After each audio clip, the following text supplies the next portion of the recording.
Merci, honorable. Abdoulaye Tall, vous avez la parole. Aïssata Tall se prépare.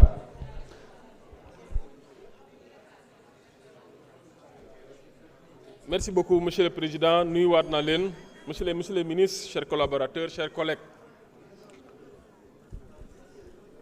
dama bëggoon ñaan sunu collègues yi rek ñu may ma def benn genèse bu ndaw rek parce que fi ñu jógee dafa sori dañuy fàtte lu bari dafa mel ni discours bi wala lii ñu réunir tey dafa mel ni 2024 la commencé wala 2026 da ngeen dama leen di ñaan rek ngeen retourner en arrière 2014 lañ ko commencé wax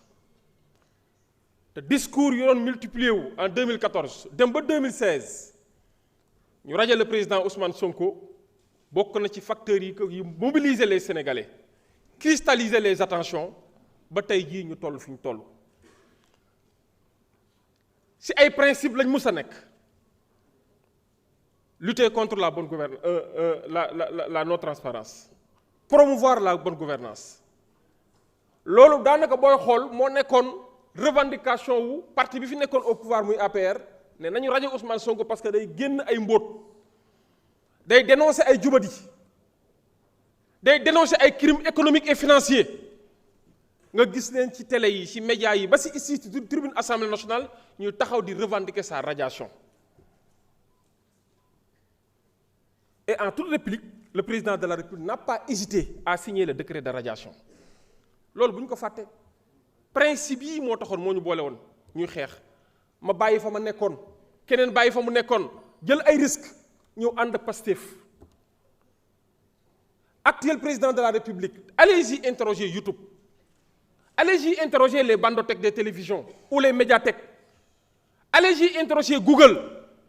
yan discours lañ amoon ci déclaration de patrimoine et déclaration surtout à la sortie les discours sont là lii du ay mbirum personne ça nous dépasse ñaata président de la République ñoo fi falu acquitté wu de cette obligation de déclaration de patrimoine c'est pas une question de personne c'est une question de principe certes le président de la République est une institution c'est un symbole la Constitution également est un symbole et dans cette Constitution il est clairement dit que juste après sa prestation de serment il déclare mais ñu dolli si gannaaw ñun bañ conformer wu à nos discours à nos engagements devant le peuple sénégalais bañ ne déclaration de patrimoine mu ngi am sens de booy génne nga def ko mais bu ñu ñëwee tey jii ñu dem ba ay député de opposition ne dañuy voter su ma déggee député de la majorité day voter contre j'ai des problèmes ça interroge ça interpelle mais mieux ki ñu jàpp ni dañoo singli wala dañoo acharné wu il n'est pas contre le principe il a demandé il a fait un amendement on a voté en commission l'amendement effectivement il y a des voix qui se sont levées pour dire que amendement bi fi ñu ko bëgg a dugal c'est un chapitre réservé au président de la République moom laa tuddee léegi ceebu jën nga dugal ci diw tiir mais dañ koy lekk amuñu ci problème amuñu ci benn problème mais nañ xam ni rek li ñuy def nii c'est pour le peuple sénégalais transparence ci lañ nekk bonne gouvernance ci lañ nekk ci ay principe nañ nekk am na ku fi taxaw léegi avec un tas de mensonges ou de contre-vérités dem di accuser mais kooku am na benn député bu bokkoon ak moom moo ko njëkk a accuser nekk am na ab contrat bu fi amoon jël naa te kooku musul porter plainte am na keneen ko fi taxaw léegi naan noonu nañu dissoudre nañu nangu oto yi dissolution tiitaluñu nangu oto tiitaluñu mais kooku dama koy tontu tamit et je prends à témoin le coordonnateur départemental de Pastef Mbour jour bi événement yi amee ci ki toggulu lañ jóge woon jas on nous a attaqué on nous a violenté on nous a persécuté deret tuuru fa si ay doomu Pastef avant ñuy jóge toglu dañoo toogoon ci benn mbaar sous l'arbre à palabre de toglu ay notable ak ay dignitaires ñooñu ñaan Ousmane Sonko maa ngi toog je suis témoin et je dois le dire ñoo ñaan Ousmane Sonko ne ko dañoo bëgg diw mii nga defal ñu ko député maa nga fa woon bañ fa jógee ci ki nañ dem lañ jëlee ci ki ay xeer tere tuuru arrestation am ci 4 gardes corps Ousmane Sonko maa ko plaidé à Mbour bu ñu fàtte démbul am solo réeroo am na jaxasoo am na contradiction am na Mais les principes restent les principes. La vérité reste la vérité. Loi bi nañ ko voté moo gën a rafet si ñëpp. moo gën a rafet si ñëpp bu ñu demee nag ba suñuy rang ñu taxaw. Merci, honorable. Ça interpelle. Mais le peuple est le grand juge. Aïssata Je Tall vous remercie. n'est pas présente. Honorable Aïb Dafé, vous avez la parole. Dernier orateur.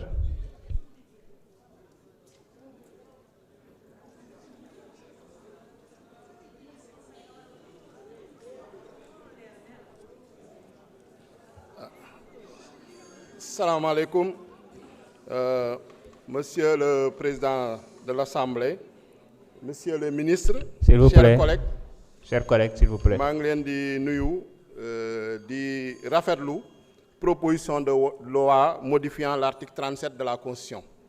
di féliciter suñu collègue Amadou Ba nga xam ne moo initié proposition de loi bi di ne incha allah su neexee yàlla comme nuñ ko voté woon en commission nañ ko voté également en séance plénière parce que mbir mi pour man jarul débat bu gudd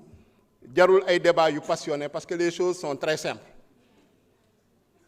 dañu am constitution bi wax ci transparence wax ci bonne gouvernance ñu am le code de transparence dans la gestion des finances publiques moom itam ne faw ñu jël déclaration de patrimoine daf ko loi daf ko obligation ba pare ne toutes les hautes autorités tous ceux qui sont détenteurs de l'autorité publique daaw rek en 2025 le gouvernement à travers le ministre de la justice garde des Sceaux tey moo fi toog c'est vrai que keneen la woon mais c'est la même institution ñoo fi ñëw indi le projet de loi sur la déclaration des patrimoines article 1er wax ci les personnes mentionnées à l'article 2 de la présente loi doivent dans les 3 mois qui suivent leur nomination ou leur élection formuler une déclaration certifiée sur l'honneur exacte et sincère de leur situation patrimoniale etc. ba pare lu ci ëpp solo mooy l'alinéa 2 de cet article 1er ñun ñoo ko voté te gouvernement bee ko initié président de la République moom moo déposé projet de loi bi alinéa 2 ne la même obligation est applicable dans les 3 mois qui suivent la cessation des fonctions la même obligation est applicable dans les 3 mois qui suivent la cessation des fonctions mooy maanaam loi sur la déclaration des patrimoines ba nga xam ne jamono ji OFNAC moo ko géré di publier ñu déposé wul di ci féliciter quand même Assemblée nationale parce que vraiment am na ci un respect quasi total de ñoo xam ne c'est les assujettis au niveau de l'Assemblée nationale en commençant par le président de l'Assemblée nationale et tous les membres du bureau qui se sont acquittés